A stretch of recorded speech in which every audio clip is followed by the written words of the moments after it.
Hello, my name is Matt Coglon. I am your student's environmental science teacher this year, and I'm going to make this as quick as I can so you can kind of get a sense of what the class is and be on your way. So I have a little PowerPoint. It's a very boring PowerPoint. I apologize for that, but I'm going to get the basics across, and you don't get to meet me in person, so that's kind of the downside of all this. Your students enrolled in AP Environmental Science. Just set up information. My email address is the standard one, mcoglon@nsd.org. And just so you know, you can also contact me through Schoology, and that'll be where all the files and materials and assignments kids will need to do will be. Just a little brief on that for a second. Most of the stuff I will be doing in class, there'll be paper materials kids will be handling, turning in, working on. Not very many things will be turned in through Schoology. Students could if they wanted to, I suppose, sometimes, but most of the work will be done if it's in the physical world. So Schoology will just hold materials for students on days they miss stuff, or if they need an extra copy of something and it's the weekend and they can't come see me. Just a little bit about me. I'm very local. I've got a couple of children.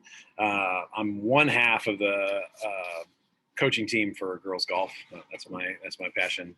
I did used to play soccer, so I'm a big fan of the Sounders. So the things that we cover in environmental science, it doesn't look like much. I mean, there's only 9 units over a course of a year, but it's actually pretty extensive. So we move pretty fast.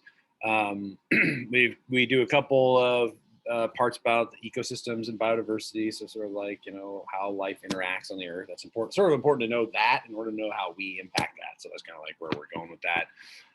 Then we talk about populations, earth systems, resources. That's, mining, weather, climate, stuff like that. Land and water use, how we use land and water, how we use energy. And then the pollution that we create both in the air and on the water and on the land. And then global change, which includes climate change, but other things as well, like the ozone layer and then biodiversity loss. Important things to know about my class.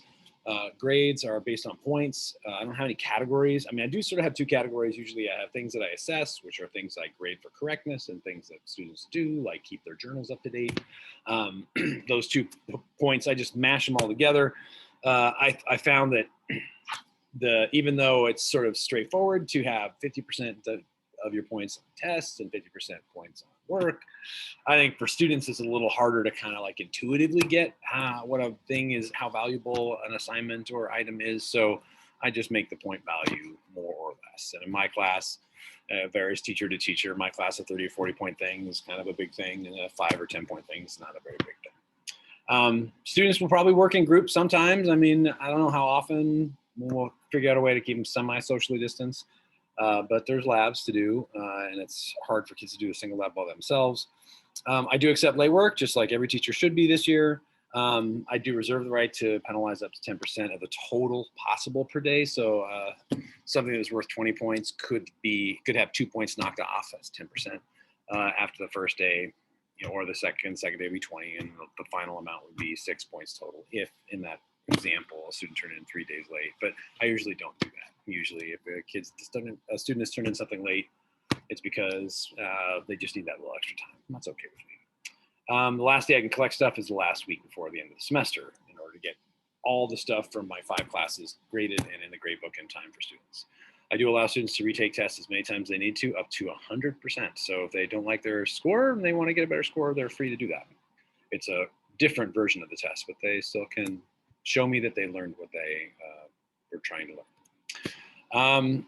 Ways you can help your student, look at their journal. Does it look organized, up to date, full of stuff? It should be full of stuff.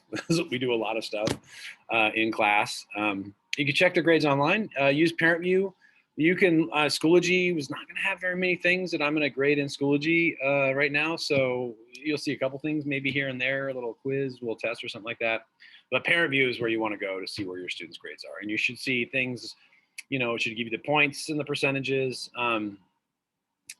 If there's anything missing, it should say missing. We do have a 50% floor on all assignments this year. So even a missing thing earns 50%. But it should still also be marked as missing. So if somebody got 50% on something, and 2 things are possible. One, they actually turned it in and got less than 50%. And so boom, they get the 50%. Or they didn't do it and they got 50%. So if they're missing something, please encourage them to get it done. Okay. Encourage them to talk to me. It's tough for students to talk to teachers, and I'm very open and hope they feel comfortable coming and talking to me about whatever they need.